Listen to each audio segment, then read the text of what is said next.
Star హీరోల సినిమాల కోసం జనాలు ఎంతగా వెయిట్ చేస్తారో వారు చేసే ప్రమోషన్ల కోసం కూడా అంతే ఇష్టంగా ఎదురుచూస్తుంటారు.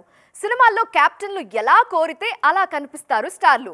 ప్రమోషన్లలో మాత్రం వాళ్ళ ఒరిజినాలిటీ బయటపడుతుంది. ఫ్యాన్స్ వెయిటింగ్ కి ఇది ఫస్ట్ రీజన్ అయితే, గతంలో జరిగిన విషయాలు ఇకపై జరగబోయే అంశాల గురించి కూడా ఏదో ఒకటి చెప్తూనే ఉంటారు కదా అనేది నెక్స్ట్ రీజన్. దాదాపు 6 ఏళ్ల తరువాత తారక్ సోలో హీరోగా నటించిన సినిమా దేవరా పార్ట్ 1. ఈ సినిమా కోసం 1000 కళ్లతో ఎదురుచూస్తున్నారు ఫ్యాన్స్. ఆల్రెడీ దేవరా రిలీజ్ కి దగ్గర పడుతుందనే ఆనందం ఓవైపు, ఈ సినిమా ప్రమోషన్లలో తారక్ చెబుతున్న మాటలు మరోవైపు ఫ్యాన్స్ ని ఉక్కిరిబిక్కిరి చేస్తున్నాయి. దేవరా హైలైట్స్ గురించి చెబుతూనే ప్రశాంత్ నీల్ సినిమా గురించి కూడా హింట్ ఇచ్చేశారు తారక్. నీల్ ఈ సినిమాని అక్టోబర్ 21 నుంచి మొదలుపెట్టేస్తారట. దాదాపు 40 రోజుల స్కెడ్యూల్ ప్లాన్ చేశారట.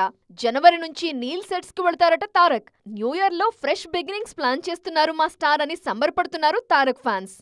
అంతేకాదు, ఈ సినిమా పూర్తయ్యాక దేవరా 2 షూటింగ్ స్టార్ట్ అవుతుందనే మాట కూడా వినిపిస్తోంది. ప్రస్తుతం దేవరా ప్రమోషన్లలో ఉన్న ఎన్టీఆర్ త్వరలోనే వార్ 2 కి సంబంధించి మరో స్కెడ్యూల్ చేయడానికి సిద్ధమవుతున్నారు.